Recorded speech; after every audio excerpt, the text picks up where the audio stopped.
They say the internet allows you to be anonymous, but on the dark web, someone is always watching. Before we descend into 4 true horror stories from the forbidden corners of the net, I need to know you're still safe. Comment below with your current time and where you are watching from. Let's log your last known location before we begin. And if you want to survive more deep web encounters like this, make sure you are subscribed. Now, let's open the browser.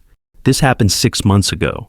I'm telling it now because I need to know if anyone else has seen their own case file before it happens.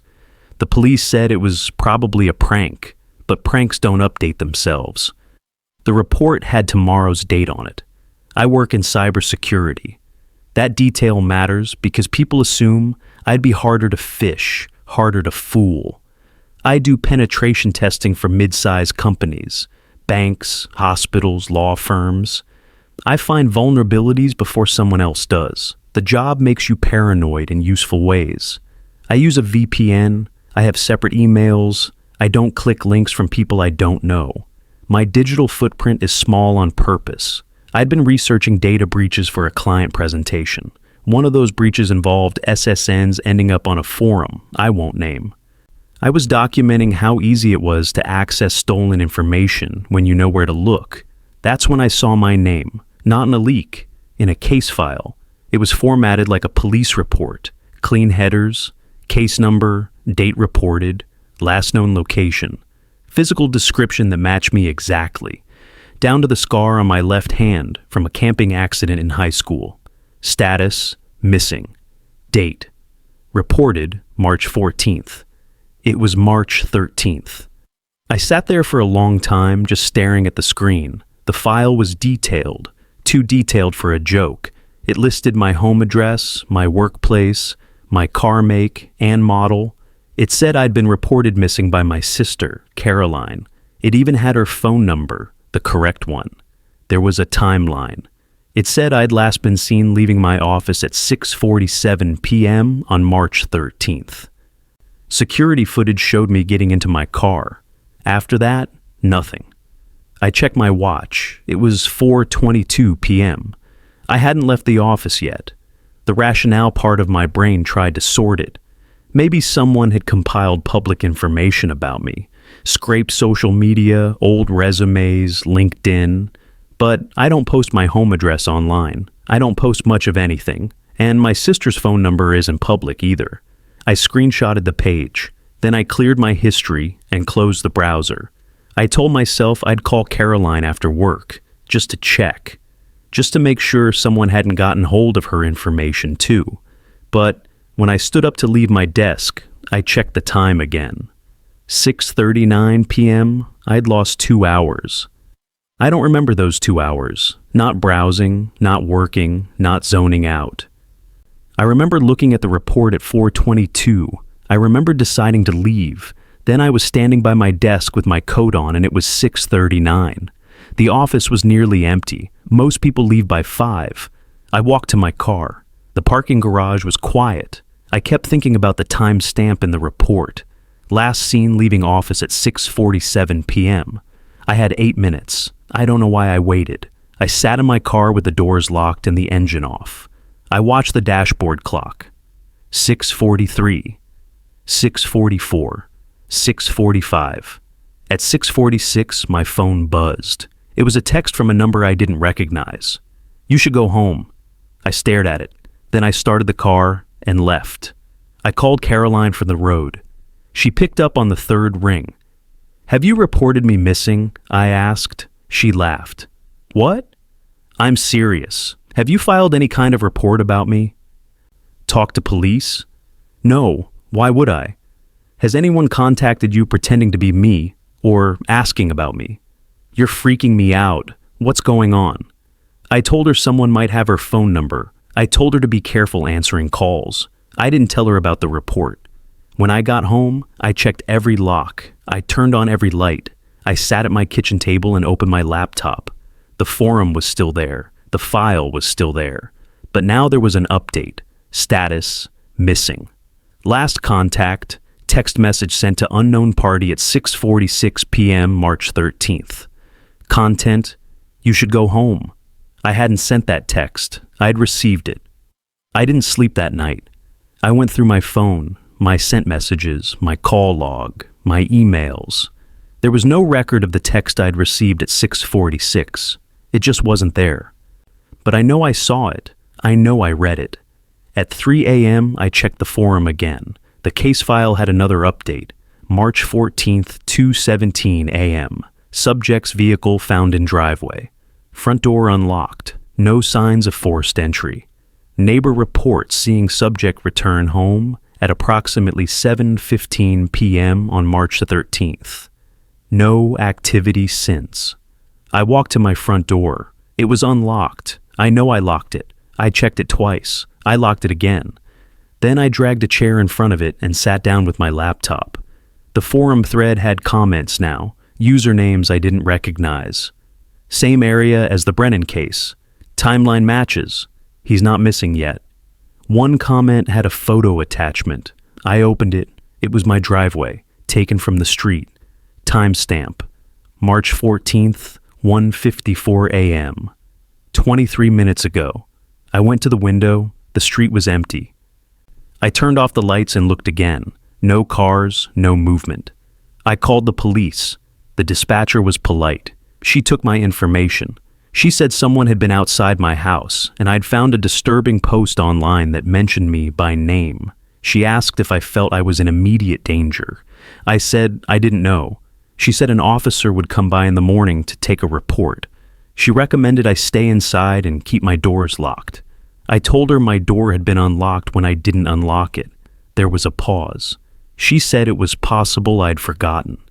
Stress can do that. I thanked her and hung up. At 4:08 a.m., my phone buzzed again. Same unknown number.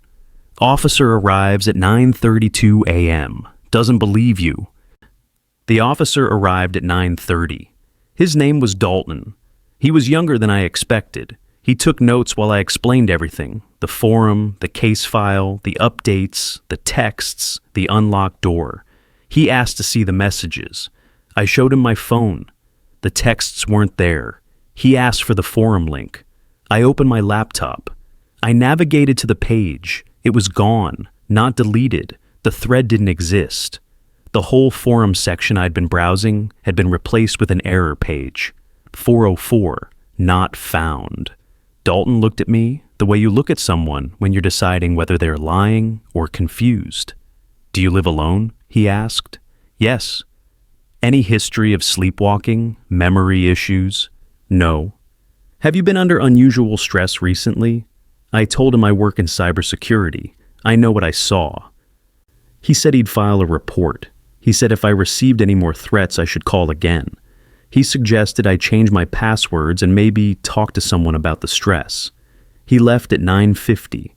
At 9:53, the forum link worked again. The case file had a new entry. March 14th, 9:32 a.m. Officer Dalton responded to subject's residence. Subject exhibited signs of paranoia and confusion. No evidence of threat. Officer recommended psychological evaluation. No further action taken. Word for word what happened. Except for one thing. At the bottom of the file, there was a new section. Suspected cause of disappearance. Voluntary. Note: subject may have staged own disappearance. Monitor for contact with known associates. And below that, a list. Caroline's name, my boss, 3 coworkers, 2 college friends I hadn't spoken to in years. Each name had a phone number next to it, and a note. Contact attempted. I started calling them. Caroline didn't answer. I left a voicemail telling her not to talk to anyone claiming to be police. My boss picked up. He sounded annoyed. He said someone had called that morning asking about me. Said they were doing a welfare check. Wanted to know if I'd seemed off lately. I told them you were fine, he said. Why wouldn't you be? I called my coworkers. Same thing? Someone had contacted all of them within the last 2 hours. One of them, Matt, said the caller had asked if I'd mentioned feeling unsafe, if I'd talked about leaving town, if I'd seemed paranoid. Matt asked me what was going on. I told him I didn't know. That wasn't true. I was starting to understand. Someone wasn't predicting what would happen to me. They were making it happen.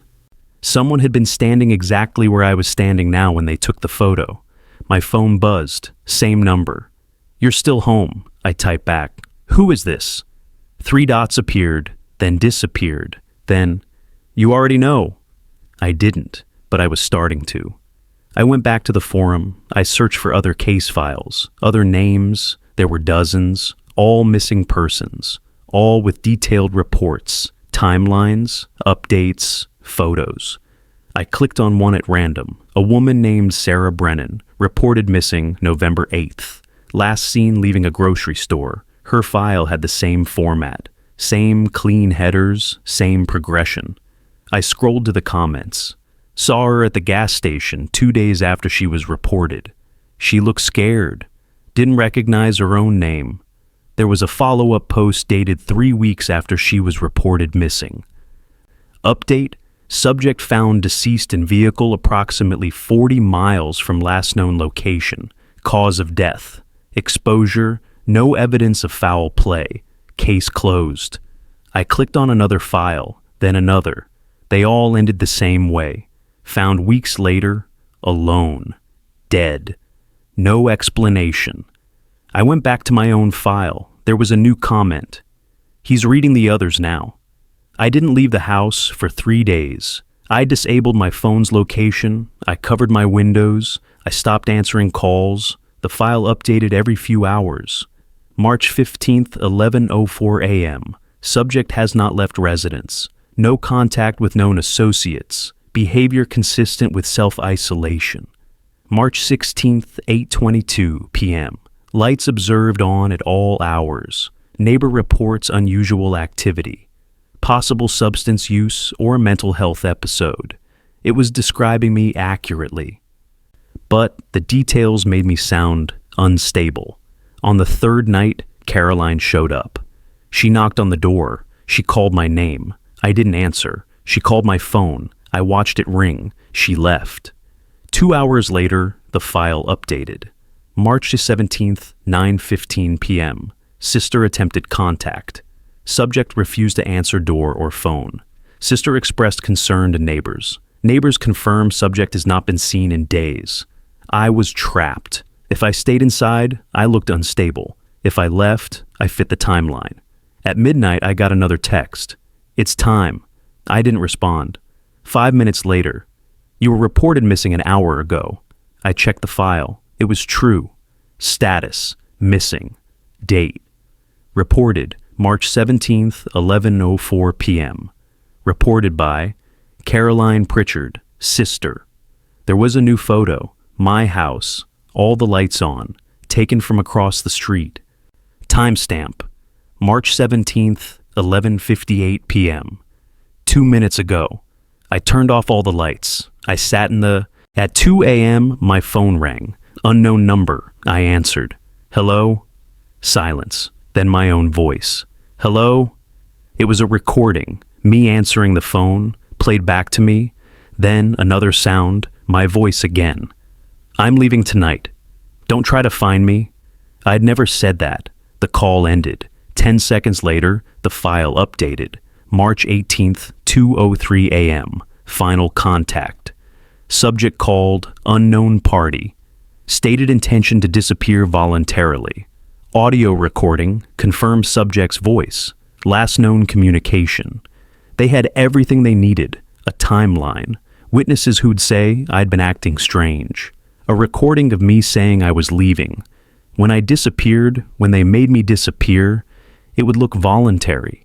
It would look like I'd been planning it. I understood then. This wasn't a prediction. It was a script, and I'd been following it. I didn't leave that night. I didn't leave the next day either. I stayed inside. I kept the lights off. I stopped checking the forum. On March 20th, Caroline called the police. They came to my house. I answered the door. I was fine, I told them. I'd been sick. I hadn't meant to worry anyone. They asked about the recording. I said I didn't know what they were talking about. They looked at each other. They didn't push it. The case file updated one last time after that. March 20th, 1:47 p.m. Subject located at residence. Alive, unharmed, no evidence of foul play or distress. Case closed. Then, below it, status. Deferred. I haven't checked the forum since. I don't know if the file is still there. I don't know if it's been updated. I do know this. Every few weeks I get a text from that same unknown number. No words. Just a photo. My car in a parking lot. My office building. The coffee shop I go to on Sundays. Always with a timestamp. Always from 5 minutes before I arrive. I still work in cybersecurity. I still find vulnerabilities before someone else does. But now I know some vulnerabilities can't be patched. If you've ever seen your own name where it shouldn't be, you'll know what I mean. It doesn't matter if you tell people. It doesn't matter if you prove it. The moment you react, you're already following the script. I'm a freelance web developer. I clicked the link I shouldn't have. What happened after wasn't dramatic. No hackers, no ransomware, no stolen identity. It was smaller than that. And that's what made it worse. The link knew my middle name. I work from home. I build websites for small businesses, restaurants, law offices, dental practices. Simple stuff. Most of my clients find me through referrals. I've been doing this for 6 years. My apartment is small, 1 bedroom. My desk faces the window. I keep my schedule loose. I like the flexibility. I don't have a lot of friends, but the ones I have are solid. My girlfriend Amy lives across town. We've been together for 2 years. My brother calls every Sunday. My mom texts too much. It's a quiet life. I liked it that way. The link came through a job inquiry. Someone named R. Hayes sent an email asking about a website redesign. The message was professional, clean. It included a link to their current site and .onion URL. Tor sites aren't unusual in my line of work. Some clients want privacy. Activists, journalists, people who have reasons. I opened Tor and clicked the link. The page loaded normally. A basic landing page, dark background, white text, a contact form. At the top of the page, there was a single line. Hello, Michael. My first name. Not unusual. It was in my email signature, but then, below it, Michael Anthony Brennan. I don't use my middle name. It's not on my website. It's not in my email signature. It's not on any of my social media profiles. I closed the tab. I didn't think about it for the rest of the day. I assumed it was some kind of scraping tool. Maybe they'd pulled my information from a data breach. My middle name isn't a secret. It's probably buried in some old forum profile or a leaked database. But that evening, I got another email from R. Hayes. Subject: Did you see the site? The body of the email was 1 sentence. Let me know if you're interested. No details, no project description, just that. I wrote back and asked for more information. What kind of site did they want? What was their budget? What was the timeline? They replied in 2 minutes. I think you'll figure it out. Check again. I opened Tor. I clicked the link. The page had changed. It still had my name at the top. But now there was a list below it. Items. 1. Your lease renewal is in 40 days. 2. Your car registration expires on August 14th. 3. You owe $127 to Portland General Electric. All true. All things I'd been meaning to deal with, but hadn't yet. At the bottom of the page, we can help. I closed the tab. I blocked R. Hayes' email address. 2 days later, I got a reminder notice from my landlord. My lease renewal was due. I'd already known that. But I hadn't responded yet. The notice was normal, standard language. But when I opened the PDF, there was a handwritten note at the bottom. Don't forget, Michael. My landlord doesn't write notes on lease renewals. I called the office. The property manager, Karen, answered. Did you add a note to my renewal form? I asked. What note? At the bottom, it says, don't forget, Michael. I didn't add anything. Let me check. She put me on hold. When she came back, she sounded confused. I'm looking at the file I sent you. There's no note on it. I opened the PDF again. The note was gone. I paid my electric bill the next day. I didn't want to. I had the money, but it wasn't due for another week. I just wanted it off the list. When I logged into my account, the amount had changed. It wasn't $120 anymore. It was $130, a late fee. But the bill wasn't late. I checked the due date. It was still 5 days away. I called Portland General Electric. I explained the situation. The representative apologized and said it was a system error. She removed the late fee. I asked her if there was any record of someone else accessing my account. She said no, just me. I hung up and checked the .onion site again. The list had updated. 1. Your lease renewal is in 40 days. 2. Your car registration expires on August 14th. 3. You owe $127 to Portland General Electric. 2 items were crossed out. The third was still there. Below it, a new line. You're doing well. Keep going. I called Amy. Have you noticed anything weird lately? I asked. Like what? I don't know. Anything out of place? Unusual emails? Strange messages? No. Why? I told her about the .onion site, the list, the lease notice, the electric bill. She was quiet for a moment. Maybe someone hacked your email, she said. You should change your passwords. I told her I'd already thought of that, but my email was secure. 2-factor authentication, strong password, no unusual logins. Then it's probably just a coincidence, she said. You've been stressed about those things anyway. Maybe you're noticing them more. She was trying to help, but she didn't sound convinced. Neither was I. That night, I got a text from my brother. Hey, did you get my voicemail? I hadn't. I checked my phone. No missed calls, no voicemails. I texted back. I didn't get anything. He called me. I left you a message yesterday, he said. I wanted to see if you were free this weekend. I didn't get it. My phone's been fine though. No issues. That's weird. I definitely left one. We talked for a few more minutes. He asked if I was okay. I said I was fine. After we hung up, I checked my voicemail log. There was one message from my brother, dated yesterday. I played it, static. Then a voice, not my brother's voice, mine.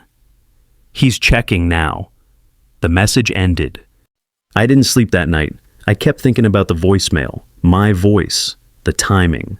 At 3 a.m., I checked the .onion site again. The list had changed. 1. Your lease renewal is in 40 days. 2. Your car registration expires on August 14th. 3. You owe $127 to Portland General Electric. All 3 items were crossed out. But I hadn't renewed my car registration yet. I checked the DMV website. I logged into my account. The registration showed as renewed. Payment confirmed. Processed yesterday at 11:47 p.m. I was asleep at 11:47 p.m. I checked my bank account. The charge was there. 112 Z's posted that morning. I called the DMV. I sat on hold for 20 minutes. When someone finally answered, I explained the situation. I said someone had accessed my account and renewed my registration without my permission. The representative checked my records. It looks like you renewed it online, she said. The payment went through. Everything's in order. I didn't renew it. The login came from your IP address. That's impossible. I was asleep. I'm sorry, sir, but the system shows it was processed normally. If you believe your account was compromised, you'll need to file a fraud report. She gave me a number to call. I wrote it down and hung up. I checked the .onion site again. There was a new message at the bottom. You're welcome. I called the fraud line. I filed a report. I explained everything. The .onion site, the list, the voicemail, the registration renewal. The agent took notes. She said someone would follow up within 48 hours. No one ever called back. That afternoon, I got an email from my landlord. Subject: lease renewal received. I opened it. Hi, Michael. Thanks for submitting your lease renewal. Everything looks good. Your new lease starts September 1st. I hadn't submitted anything. I called the property office. Karen answered. I got your email, I said. But I didn't submit a renewal. Yes, you did. I have it right here. You signed it digitally yesterday. I didn't sign anything. Hold on. She put me on hold. When she came back, she sounded uncertain. I'm looking at the form. It has your signature, and the timestamp shows it was submitted from your email address. Karen, I'm telling you I didn't submit it. Do you want to cancel it? I paused. The lease was fine. The terms were the same. I'd planned to renew anyway. No, I said. It's fine. Okay. Let me know if you need anything else. I hung up. I felt sick. I wiped my computer. Full system reset. New OS install. New passwords for everything. I changed my email. I changed my banking logins. I enabled every security feature I could find. I ran malware scans. Nothing. I checked for keyloggers. Nothing. I called my ISP and asked if there was any unusual activity on my account. They said no, I was clean. But the site was still there. I checked it from a public library, a computer I'd never used before. The page loaded. Hello, Michael Anthony Brennan. Below it, a new list. Items. 1. You haven't called your mom in 6 days. 2. Amy's birthday is in 2 weeks. 3. Your dentist appointment is overdue by 4 months. All true, things I'd been putting off. At the bottom, we'll take care of it. I called my mom that night. She sounded surprised to hear from me. I was just thinking about you, she said. Yeah. Someone called me yesterday, said they were from your doctor's office, wanted to confirm some information about you. What kind of information? Your address, your phone number. I didn't give them anything. I told them to call you directly. What did they say? They said thank you and hung up. I asked her if she recognized the number. She said no, she hadn't written it down. After we hung up, I checked the .onion site. The list had updated. 1. You haven't called your mom in 6 days. I hadn't told anyone I was planning to call her. 2 days later, Amy called me. Did you order flowers? She asked. What? Someone sent flowers to my office. The card says they were from you. I didn't send flowers. Are you sure? They're really nice. Roses, my favorite. I didn't know roses were her favorite. What does the card say? I asked. Happy early birthday. Michael? Her birthday was in 12 days. I didn't send those, I said. She laughed. You're such a bad liar. Thank you. They're beautiful. I didn't argue. That night, I checked the site. 2. Amy's birthday is in 2 weeks. At the bottom, a new message. She's happy. You're welcome. Yes, I stopped checking the site after that. I deleted Tor. I stopped opening emails from people I didn't know. I stopped thinking about the list. For 2 weeks, nothing happened. Then I got a call from a number I didn't recognize. I almost didn't answer, but I did. Mr. Brennan? A woman's voice. Yes? This is Sandra from Dr. Way's office. We have you scheduled for a cleaning this Friday at 2 p.m. Is that still a good time for you? I hadn't scheduled anything. I think there's been a mistake, I said. Let me check. Yes, the appointment was made online through our portal, confirmed 2 days ago. I didn't make that appointment. Oh, would you like to cancel? I thought about the list. Your dentist appointment is overdue by 4 months. No, I said. Friday at 2 is fine. Great. We'll see you then. She hung up. I checked the site one last time. The list was empty. At the top of the page, a new message. All tasks complete. You're doing better now. Below it, a final line. We'll check in again soon. I went to the dentist appointment. It was fine. Routine cleaning, no cavities.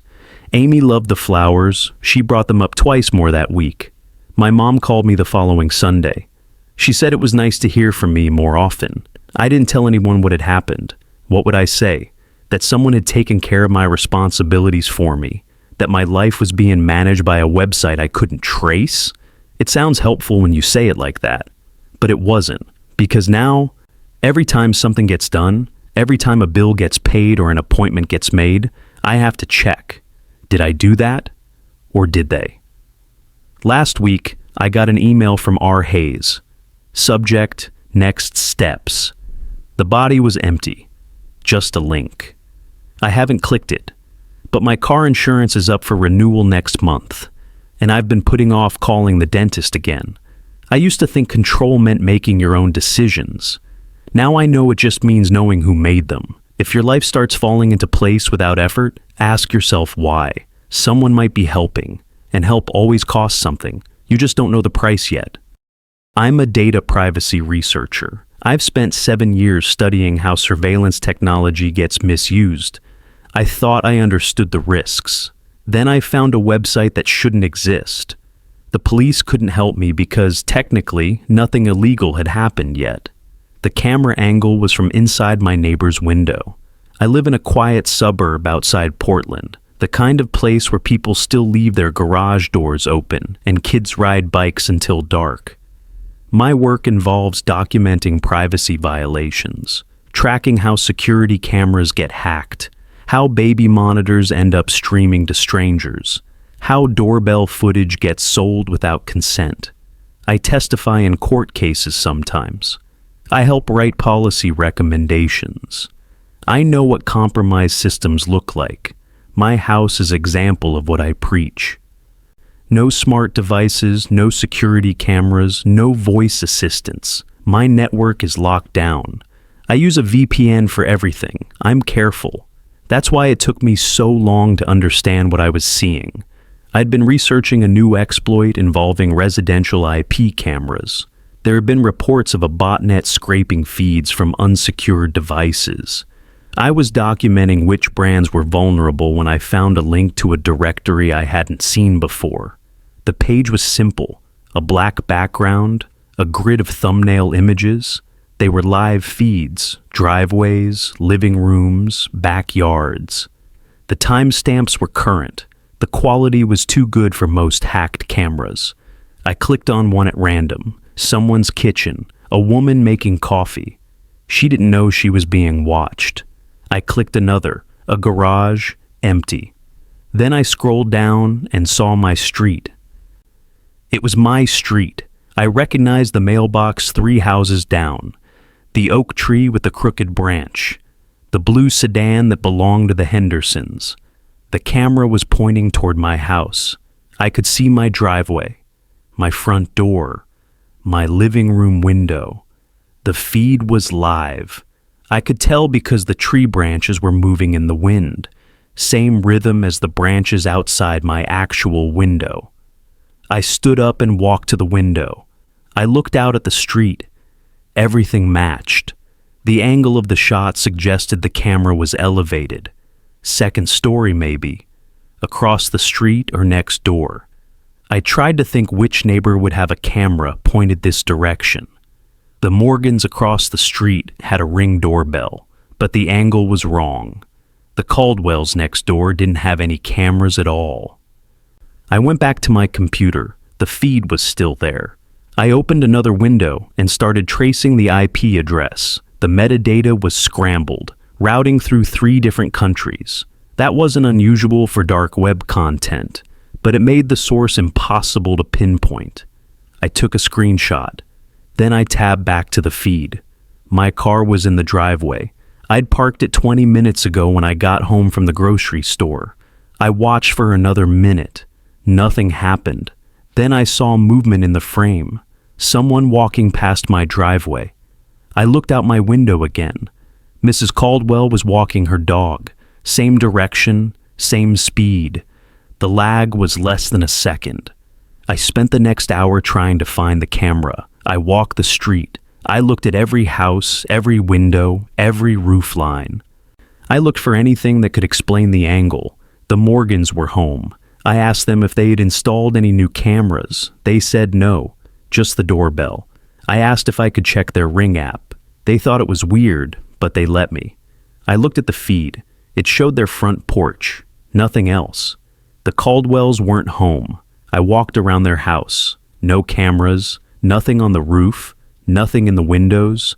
I checked every house on the block. Nothing. When I got back to my computer, the feed was still live. I watched it for another 20 minutes. My neighbor's cat walked through the frame. A delivery truck drove by. Everything matched what I could see from my window.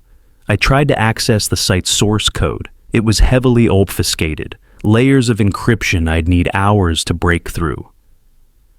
Then the feed did something I wasn't expecting. It zoomed in, slowly, smoothly. It focused on my living room window. I was sitting right there. I could see my own silhouette through the glass. The camera held that zoom for 10 seconds. Then it zoomed back out. I closed the browser. I sat there for a long time trying to rationalize it. Maybe it was automated. Maybe the zoom was on a timer. Maybe it cycled through different focal lengths to test the feed quality. But it had zoomed in right when I sat down. I opened the browser again. I navigated back to the directory. The thumbnail for my street was still there. But now there was a view counter beneath it.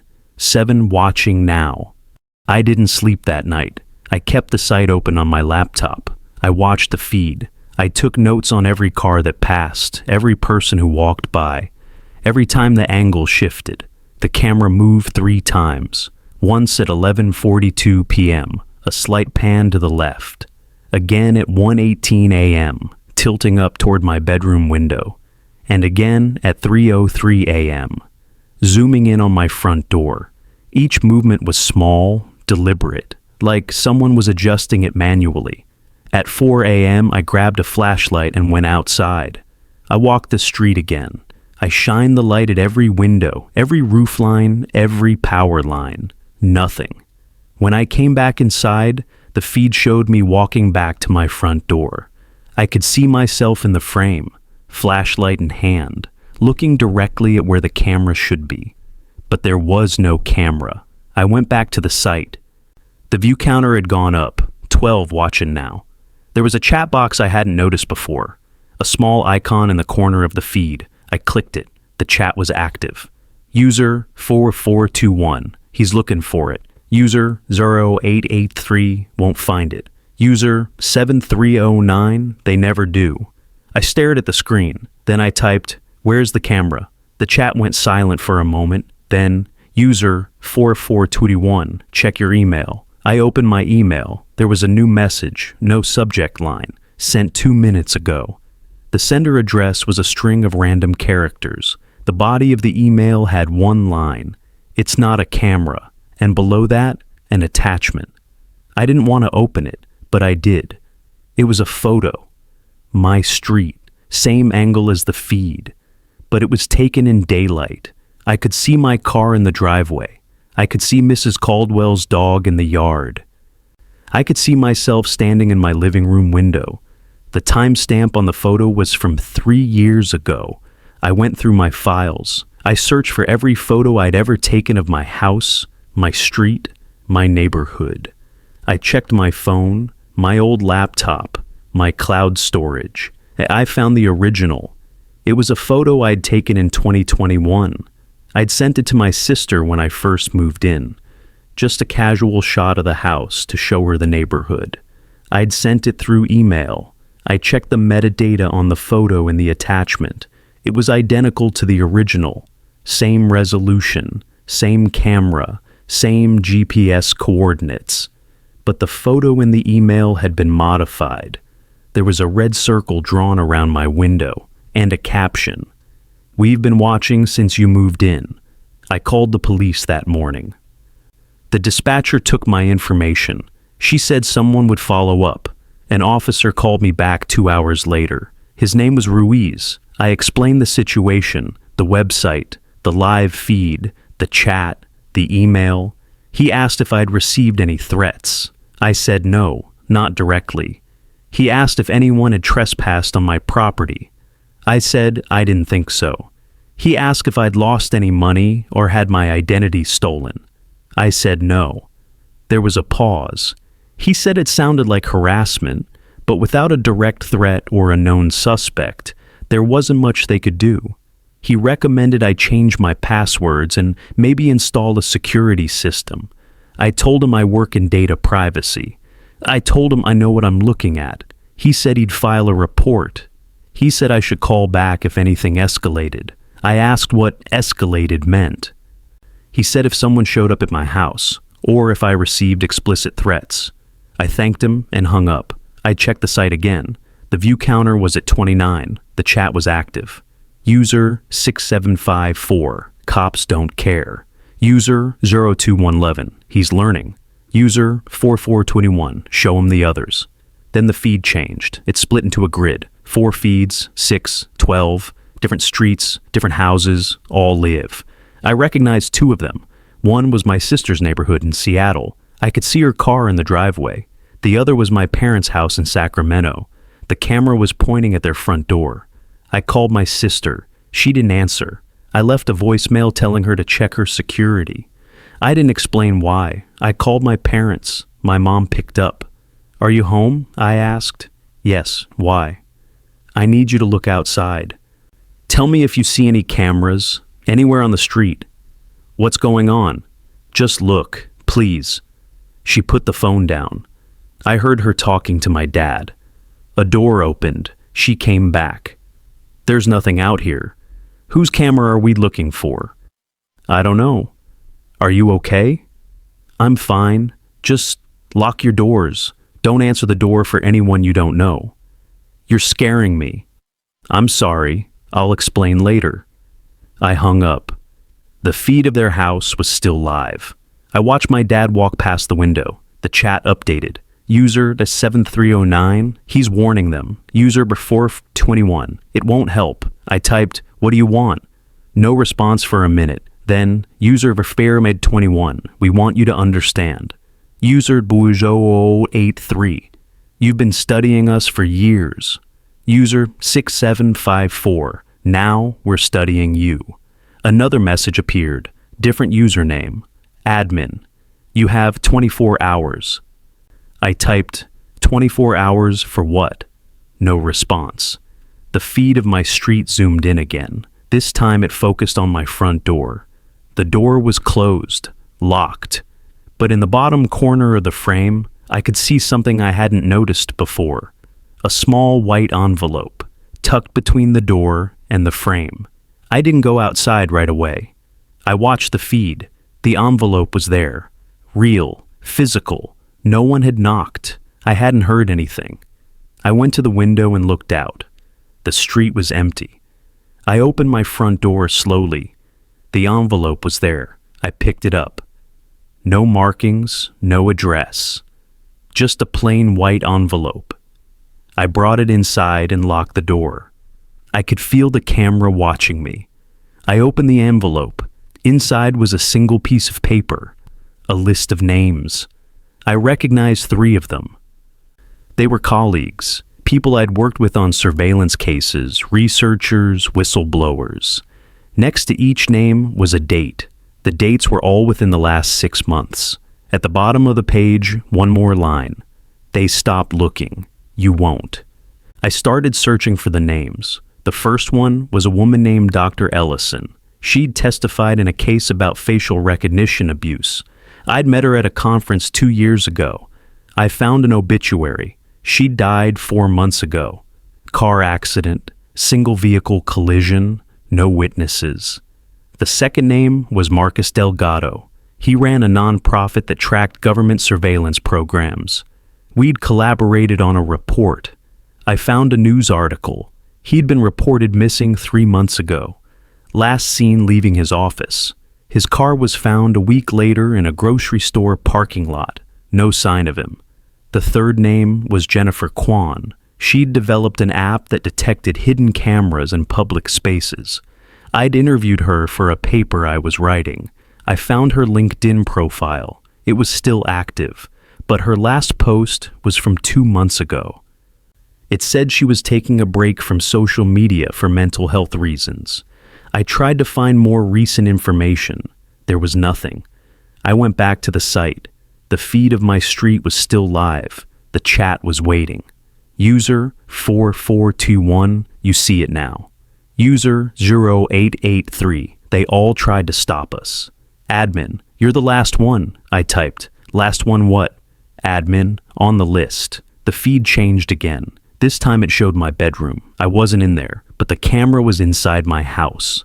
I looked around my room. No camera, no device, nothing I could see, but the angle was perfect, pointing directly at my bed. The timestamp was live. I grabbed my laptop and ran out of the house. I drove to a coffee shop 3 miles away. I sat in the corner with my back to the wall. I opened my laptop. The site was still accessible. The feed of my bedroom was still there. The chat was active. User 7309. He ran. User 44281. They always run. Admin. Doesn't matter. We're already inside. I checked my phone, my email, my cloud storage. Everything looked normal, but they'd gotten in somehow. I thought about the photo from 3 years ago, the one I'd sent to my sister. I checked the email thread. I read through every message I'd ever sent her. Then I saw it. The photo I'd sent wasn't just a photo. It was embedded with metadata I hadn't stripped. GPS coordinates, device information, network details, everything someone would need to build a profile. I checked other emails, other photos I'd sent to family, colleagues, friends. They all had metadata. I'd spent years warning people about digital footprints, and I'd left my own trail everywhere.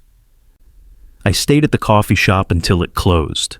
Then I checked into a motel under a fake name, cash only, no ID. I didn't bring my phone. I didn't bring my laptop. I sat on the bed and tried to think. They had been watching me for 3 years. They had access to my house, my family, my colleagues, and they'd waited until now to make contact. The 24-hour deadline the admin had mentioned kept running through my head. 24 hours for what? I didn't know. The next morning I bought a burner phone and called my sister. She answered on the first ring. "Where have you been?" she asked. "I've been trying to call you." "I'm fine. Are you okay?" "Yeah. Why wouldn't I be?" "Have you noticed anything strange? Anyone following you? Anything out of place?" "No, but you're really freaking me out." "What's going on?" I didn't know how to explain it. "Just be careful," I said. "I'll call you soon." I hung up. Then I called the police again. I asked for Officer Ruiz. He came to the phone. I told him everything. The site, the feeds, the list of names, the deaths and disappearances. He listened. Then he said, "Do you have proof?" "Yes, I have screenshots. Can you show me right now? Can you access the site?" "No, I'm not at my computer." "Then I need you to come in and file a formal report. Bring everything you have. We'll look into it." I knew he didn't believe me. I thanked him and hung up. I went back to my house. The feed was still live. The view counter was at 54. There was a new message in the chat. "Admin, time's up." Below it, a final line. "You have one choice. Stop investigating, stop talking, stop looking, or become another name on the list." The feed changed one last time. It showed the inside of the motel room I'd stayed in, the bed I'd sat on, the chair I'd left my jacket on. The timestamp was from 2 hours ago. I deleted everything, my research, my files, my screenshots. I wiped my laptop and destroyed the hard drive. I stopped testifying in court cases. I stopped writing reports. I told my colleagues I was taking a sabbatical. No one questioned it. The site is still there. I checked once, a month later, using a public computer at a library. The feed of my street was gone, but there were others, dozens of them, maybe hundreds. I don't know how many people are being watched right now. I don't know who's watching them. I just know I'm not on the list anymore. My sister asked me last week why I don't do privacy work anymore. I told her I needed a change. She didn't push. But sometimes when I'm walking to my car or sitting in my living room, I get a text from an unknown number. No words, just a photo. My street, my house, my window. Always from a slightly different angle. Always with a timestamp from 5 minutes ago. I used to think surveillance was about control, about power, about money. Now I think it's simpler than that. Some people just want you to know they're watching. and that there's nothing you can do about it. If you've ever felt like you're being observed when no one's around, trust that feeling. You probably are. You just haven't found the feed yet. My roommate thought it would be funny. Just a quick look around, she said. Something to tell people at parties. We were careful. We didn't buy anything. We didn't click on anything dangerous. But something came back with us anyway. The package had both our names on it, but neither of us ordered anything. I'm 24. I work at a bookstore. My roommate Vanessa is 26. She's a graphic designer. We've been living together for 8 months in a 2-bedroom apartment in Denver. Small place, good location, cheap rent. We get along fine. She's messier than I am. I'm quieter than she is. We split everything down the middle. Groceries, utilities, Netflix. It was a Tuesday night. We'd both had long days. Vanessa ordered pizza and opened a bottle of wine. We were watching some reality show when she brought it up. "Have you ever been on the dark web?" she asked. I said no. "We should look," she said, "just to see what's there." I told her it was probably boring, or illegal, or both. "Come on, Riley, don't you want to know?" I didn't really, but she was already downloading Tor.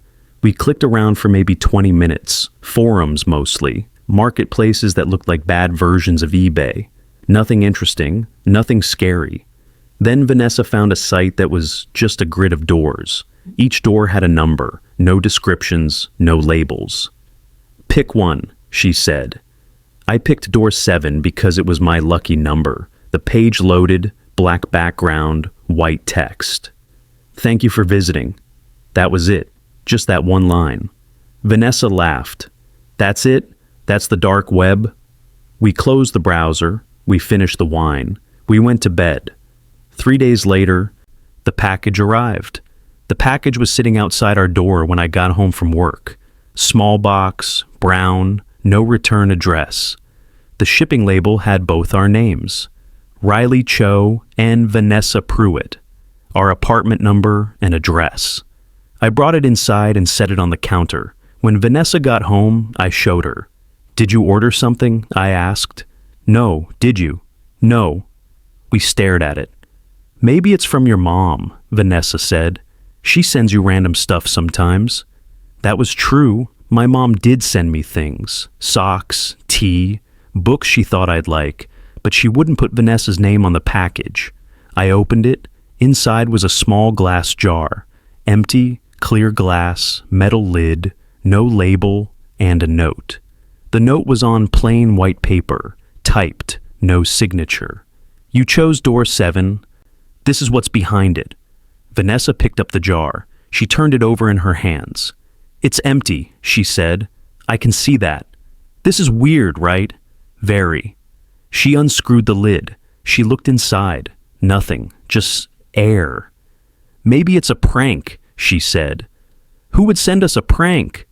She didn't have an answer. We threw the jar away. We threw the note away. We didn't talk about it again. 2 nights later, I woke up to a sound in the kitchen.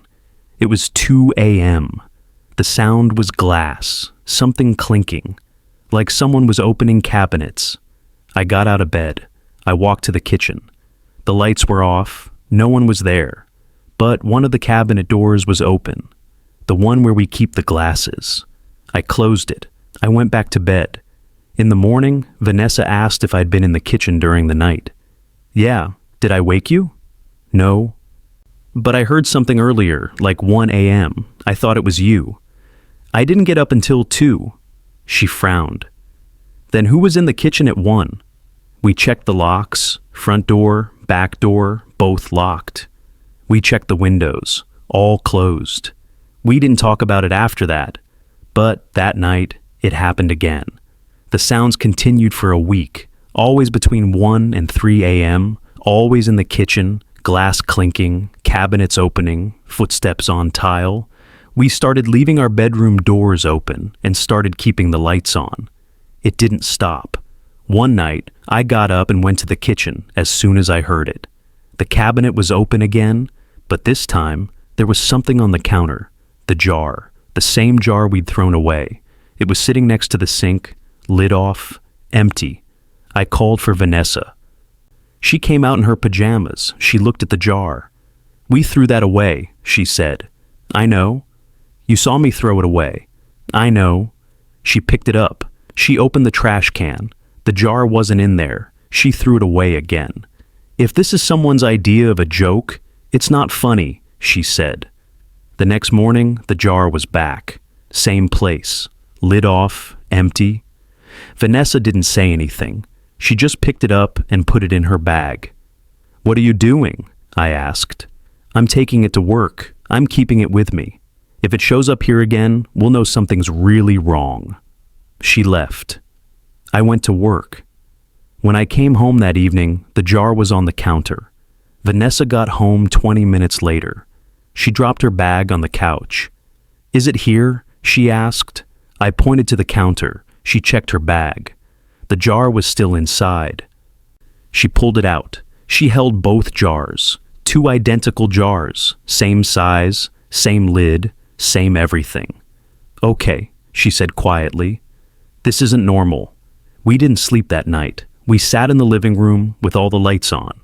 We watched the kitchen. At 1:47 a.m. we heard it, the cabinet door, opening. We both stood up. We walked to the kitchen together. The cabinet was open. The 2 jars were on the counter. And there was a 3rd jar. Vanessa grabbed my arm. "We need to leave," she said. "And go where?" "I don't know. Anywhere." But we didn't leave. We stood there staring at the jars. Then Vanessa did something I didn't expect. She picked up one of the jars. She opened the lid. She held it up to her ear. "What are you doing?" I asked. "Listening." "For what?" "I don't know." She closed her eyes. Then she dropped the jar. It hit the floor. It didn't break. It just rolled. She looked at me. "There's something in it," she said. I picked up the jar. I opened the lid. I looked inside. Empty. I tilted it toward the light. Nothing. "There's nothing in it," I said. "There is. I heard it." "Heard what?" "Breathing." I held the jar up to my ear. At first, nothing. Then, faint, barely there, a sound. Not breathing exactly. Whispering. I dropped the jar. Vanessa was right. There was something in it. We sealed all 3 jars. We put them in a box. We taped the box shut. We put the box in the hall closet. We locked the closet door. That night, we didn't hear anything in the kitchen. No glass, no cabinets, no footsteps. We thought it was over. In the morning, the closet door was open. The box was on the floor, tape torn off, jars gone. They were back on the kitchen counter. And there were 4 now. Vanessa called her brother. He's into tech. He's into conspiracy theories. She thought he might know something. He came over that afternoon. His name is Derek. He's 29. He looked at the jars for maybe 10 seconds before he said, "You need to get rid of these." "We've tried," Vanessa said. "Not like that. I mean, destroy them, break them, burn them, whatever it takes." "What are they?" I asked. "I don't know, but I know what they look like." "Have you heard of tulpas?" Neither of us had. "Thought forms," he said. "Things that get created by belief, by attention.